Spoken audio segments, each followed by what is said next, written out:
Naugachhia police जिला से शुक्रवार सुबह एक सनसनीखेज घटना सामने आई है, जिसने पुलिस विभाग की कार्यशैली और आंतरिक अनुशासन पर गंभीर सवाल खड़े कर दिए हैं। ड्यूटी के दौरान मामूली विवाद के बाद एक दारोगा द्वारा पीटीसी सिपाही पर चाकू से हमला किए जाने का मामला उजागर हुआ है। प्राप्त जानकारी के अनुसार ड्यूटी के दौरान दारोगा और पीटीसी सिपाही विशाल कुमार के बीच हल्की नोकझोंक हुई, जो देखते ही देखते हिंसक झड़प में तब्दील हो गई। आरोप है कि दारोगा ने गुस्से में आकर चाकू निकालकर सिपाही पर हमला कर दिया, जिससे विशाल कुमार गंभीर रूप से घायल हो गए। घटना के बाद घायल सिपाही को तत्काल अनुमंडल अस्पताल नौगछिया ले जाया गया, जहां प्राथमिक उपचार के बाद चिकित्सकों ने उसकी हालत गंभीर बताते हुए भागलपुर स्थित मायगंज अस्पताल रेफर कर दिया। मायगंज अस्पताल ले जाने के दौरान विक्रमशिला सेतु पर भीषण जाम में एम्बुलेंस फंस गई, जिससे सिपाही की स्थिति और नाजुक हो गई। मौके पर मौजूद स्थानीय पत्रकारों की तत्परता से जाम हटवाया गया, जिसके बाद एम्बुलेंस समय पर अस्पताल पहुंची। घायल पीटीसी सिपाही विशाल कुमार ने बताया कि सुबह दारोगा के साथ सामान्य मजाक चल रहा था, तभी अचानक दारोगा ने चाकू निकालकर उस पर हमला कर दिया और वारदात के बाद मौके से फरार हो गया। घटना की जानकारी मिलते ही पुलिस प्रशासन हरकत में आ गई। आरोपी दारोगा की गिरफ्तारी के लिए एसआईटी का गठन किया गया है और पूरे मामले की जांच नौगछिया टाउन थाना को सौंपी गई है। पुलिस अधिकारियों का दावा है कि आरोपी को जल्द गिरफ्तार कर उसके खिलाफ सख्त विभागीय और कानूनी कार्रवाई की जाएगी। जानकारी हम लोग को नहीं है। हम लोग परिवार की पुलिस परिवार का सदस्य है, हम लोग को जानकारी मिली, हम लोग लेके आए हैं। बाकी वो जानकारी अभी नहीं है। वो मालूम है चाकू लग गया है कोई सिपाही को, तो हम लोग लेके आ गए हैं। हाँ, किसी का नाम विशाल से कांस्टेबल है। नहीं, कोई जानकारी नहीं है।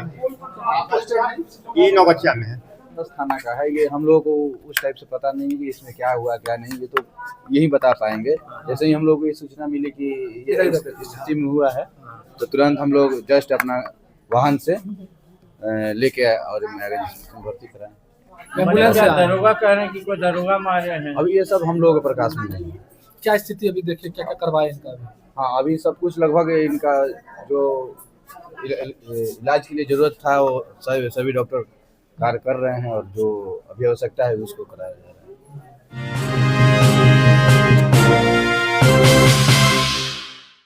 भागलपुर जिलाधिकारी डॉक्टर नवल किशोर चौधरी ने पीरपैंती प्रखंड कार्यालय पहुंचकर अदानी पावर प्लांट से संबंधित विभिन्न मुद्दों को लेकर समीक्षा बैठक की। बैठक में अदानी पावर प्लांट के वरिष्ठ अधिकारी, वरीय पुलिस अधीक्षक प्रमोद कुमार एवं जिला भू अर्जन अधिकारी राजेश कुमार उपस्थित रहे। इस दौरान भूमि अधिग्रहण, किसानों को मुआवजा भुगतान, पुनर्वास और कानूनी व्यवस्था से जुड़े मामलों की विस्तार से समीक्षा की गई। समीक्षा बैठक के बाद जिलाधिकारी ने किसान चेतना एवं उत्थान समिति के अध्यक्ष श्रवण सिंह से मुलाकात की। इस दौरान किसानों की ओर से कई समस्याएं और मांगे रखी गई। जिलाधिकारी ने सभी बिंदुओं को गंभीरता से सुनते हुए निर्देश दिया कि संबंधित किसान संपूर्ण दस्तावेज के साथ भागलपुर स्थित उनके कार्यालय में उपस्थित हो, ताकि मामलों का शीघ्र निष्पादन किया जा सके। इसके बाद जिलाधिकारी ने हरिनकोल पंचायत के वार्ड सदस्य रिज्जू पहाड़िया से भी संवाद किया। वार्ड सदस्य ने अपनी पूर्वजों के कब्रिस्तान के लिए वैकल्पिक भूमि उपलब्ध कराने की मांग रखी, जिस पर जिलाधिकारी ने मामले को गंभीर बताते हुए उचित समाधान का आश्वासन दिया।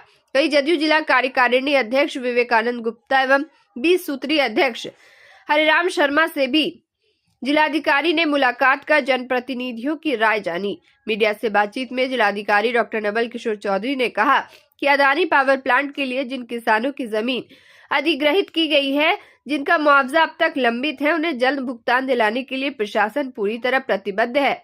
उन्होंने बताया कि कई किसानों से व्यक्तिगत रूप से मिलकर उनकी समस्याओं को समझा गया है। व्यक्ति जिनको की मुआवजा में कोई इशूज, कोई दिक्कत है, तो अपने सभी कागजात के साथ वो हमारे पास आ सकते हैं। जैसे कोर्ट का कोई ऑर्डर है या कोई ऐसा पेपर है, या उनके पेपर में कोई दिक्कत है जिसकी वजह से वो उनका मुआवजा भुगतान नहीं हो पाए, वैसे सभी लोगों को मैंने कहा है वो भागलपुर आएंगे। वहाँ हमने कमेटी बना दिया है, 3 मैन कमेटी है, वो कमेटी एग्जामिन करेगा और जिस तरीके से भी होगा, तो हम चाहते हैं सभी के पेमेंट को फैसिलिटेट कर दे, तेज गति से ला दे, ताकि जिनको जो उचित है उनको मुआवजा दे करके संतुष्ट कर सकें।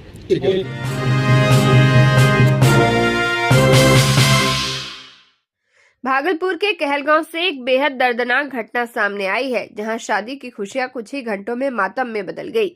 कहलगांव थाना क्षेत्र के नदिया टोला निवासी विनोद कुमार राम के घर बेटी की शादी संपन्न होने के बाद यह हादसा हुआ। बताया जा रहा है कि शादी समारोह में शामिल होने के लिए रिश्तेदार एक दिन पहले ही कहलगांव पहुंचे थे।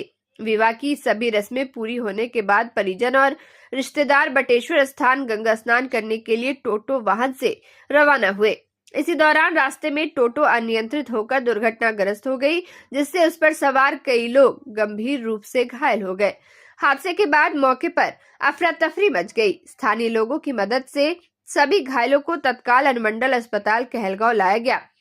इलाज के दौरान एक महिला की मौत हो गई, जिससे पूरे परिवार में कोहराम मच गया।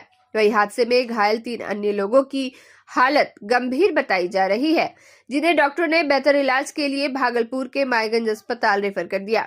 शादी की खुशियों से भरा घर कुछ ही घंटों में शोक में डूब गया। इस दर्दनाक हादसे से न सिर्फ परिजन बल्कि पूरा इलाका सदमे में है।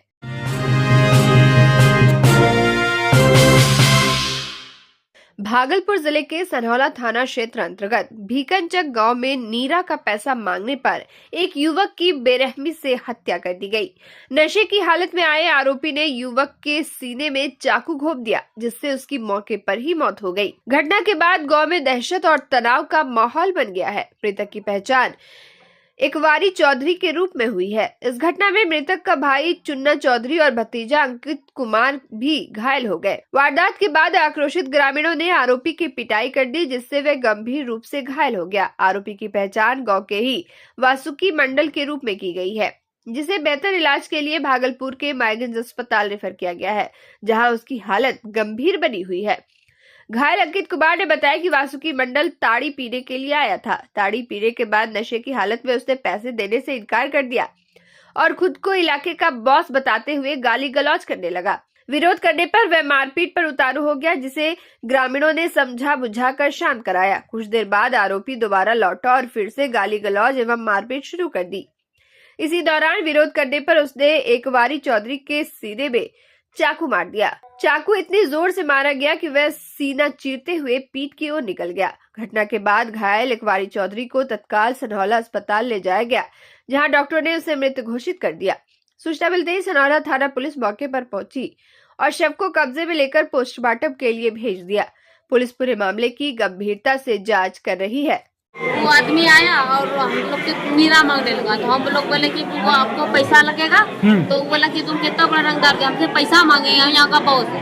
बोले आप बॉस है तो आपको पैसा लगेगा। बोले ठीक है। पैसा जो है फेंक के दिया। हम लोग उठाए, उसके बाद उसको पैसा दे दिए, पूरा के और तारीफ इसको दे नीरा दे दी। वो फिर उधर बैठा। उसके बाद वो एक आदमी से मारपीट करने लगा। मारपीट करने लगा तो इधर से हम लोग गए, तुमने छोड़ा दी।